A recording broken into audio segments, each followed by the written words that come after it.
gusto nyo ng ATM at passbook para may pocket money kayo. 10,000!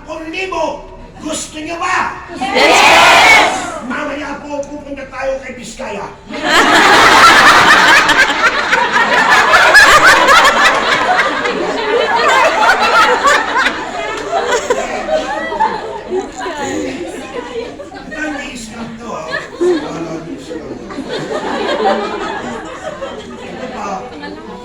Magkakaroon talaga kayo ng passbook.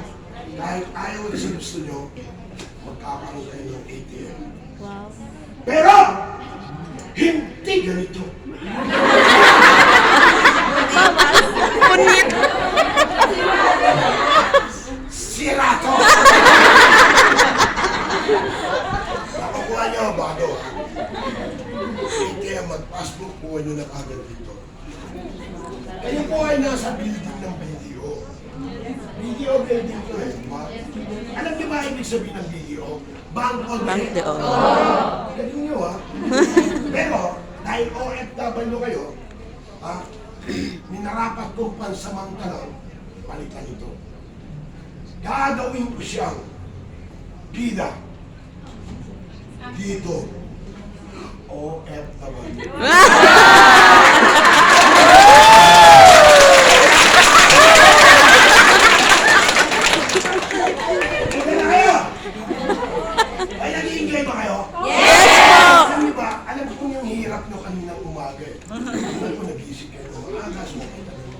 Kaya nga po. Opo. Galing pa ng Cavite. Dito lang ako, inaalis ko lang yung stress mo. Oo, ha?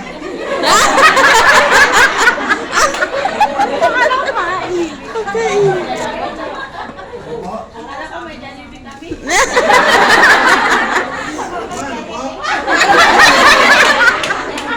Saan ka ka ng signal dito? Choppy ka. Alam ko na, biyahe kayo. Kaya ginising ko lang kayo. Saka gusto ko pag alis nyo, masaya kayo. Saka gusto ko, good vibes kayo. Smiling make you smile. Tama? Yes po. Alam mo, totoo to ha.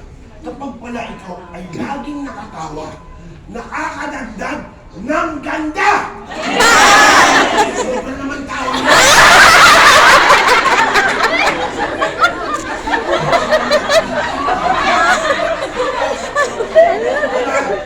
Kaya ako kayo pinapatawa.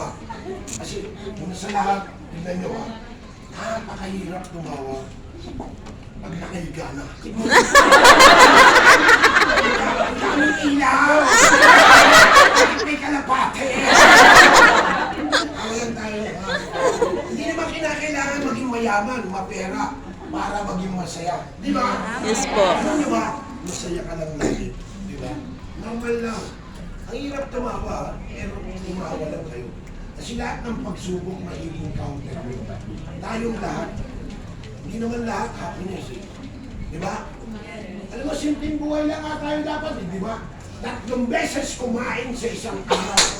Sapat na. 4, pag-birthday ng kapitbahay. Kung imbitado ka! Yan lang yun. Saka, eto pa, ang advice ko sa inyo. Lalo na yung mga bagong aalis. Makinig kayo ha. Alam mo, kahit sa mga example, di ba? Kasi alam mo ba, pag example, naka-experience pa yan. Pero ganun pa man, sa abroad, may homesick. Tama? Tama po. At umataas siyang homesick na yan. Nagiging home 7 yun. Home 8.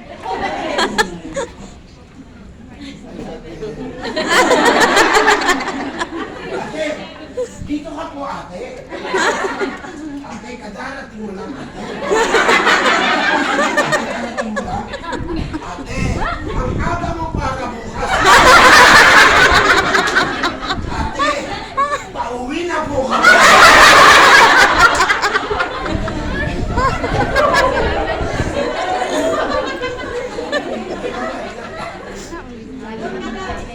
Bakit ang tanghali na siya? Alam mo minsan, swerte ang Ay, sandali na. Anong pangalan mo? Edna. Hindi ko saan ka Edna. Bebay siya. Ang swerte mo ha. Alam mo kami lahat nandito ha. Napakaswerte mo. Pwede kang bumati. Nakikita mo yung... Eh, nakakita kayo sa'yo. Nakikita mo. Pwede kang bumati.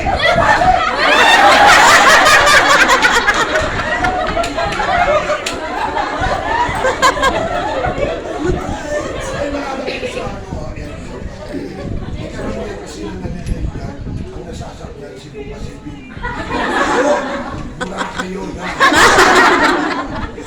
Okay. ATM at passbook for only 100 pesos. Kanina sabi ko, OFW kayo, tama? Alam mo ba kahapon? Napakadaming tinukbo.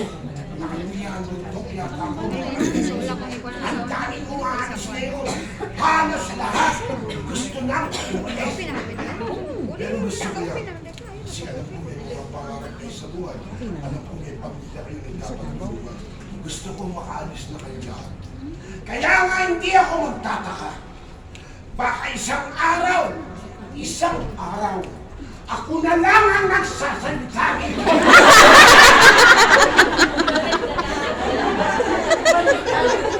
Pero masaya ako. Dito na si Paris kayo lahat. Ang akin lang, ang hinihingi ko lang sa inyo, yung 2 taon nyo sa abroad, huwag nyo sayangin na. Kasi marami kang sinakripisyo bago ka umalis. Marami kang iniwan nang umalis ka. Kaya make sure, pagbalik nyo rito, kahit konti, may ipon kayo. Konti lang. Huwag kayong matakot mag-ipon kasi konti, may asawa ka na. Saan ba nagsimula ang anak? Sa maliit. Sa maliit. Alam mo yan! Wala na ba budget yan? Kasama ka. Yan. Kaya kailangan mag-ipon tayo kahit konti lang. Alam mo ba kung bakit sinasabi ko sa inyo? Kadalasan ng mga OFW, umuwi rito at hindi na nag-abroad ay mukhang kawawa. Bakit? Kasi nung araw na nasa abroad sila, hindi man lang sila nag-isip na hindi habang panahon nasa abroad ka. Hindi man lang nag-isip na kahit konti o maliit lang, mag-ipon sila. Kasi darating at darating ang unos o pangangailangan pinansyal para may mahugot kayo. Kadalasan yan, nakadepende na lang sa barangay nila, yung nagmumotor na umiikot sa inyo, na may dalang pagong at kumot. Bye!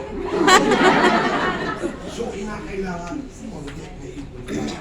Kadalasan rin yung sinasabi niya, ang buhay ng tao ay parang gulong lang. Di ba? Minsan nasa ibabaw, minsan nasa ilalim. Pero pag sinabi mong gulong, kadalasan na nasa bubong niya. Kaya ang iba, pinanganak akong mahirap, mamamatay ako ng mahirap. No! Huwag ganun! Hindi naman ganun eh. Ikaw ang gumawa niya.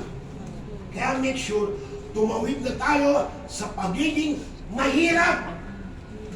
Ang hirap niyong kausapin. Kahit konti, sabi ko natin, mag-ipon lang tayo. Okay, makinig kayo sa akin. Dito, may ATM ka na, may passport pa. 1 day process. Dahil kadalasan dyan, nahihirapan mag-ipon sa dahilan, pagdating mo sa bangko, OFW ka, kontrata agad ang iniinit. Tama? Apat na ID, proof of billing, 2,000, 5,000, 10,000. Dito hindi. Special pa. For only 100 pesos. May passport na kayo. May ATM pa kayo. Cash payment. Walang installment dito. Kaya nga. Itong passport ATM na to ay nakapangalan sa'yo. Kaya wag na wag mong iiwan to kasi sa'yo. Kadalasan, iniiwan ko sa mga mahal nila sa buhay kasi padadalang. Kanina, meron akong 4, kahapon 2. Tulungan mo po ako, Boss Tete. Bakit? Iniwan ko po sa nanay ko, iniwan ko po sa anak ko, yung isa sa ka-live-in partner.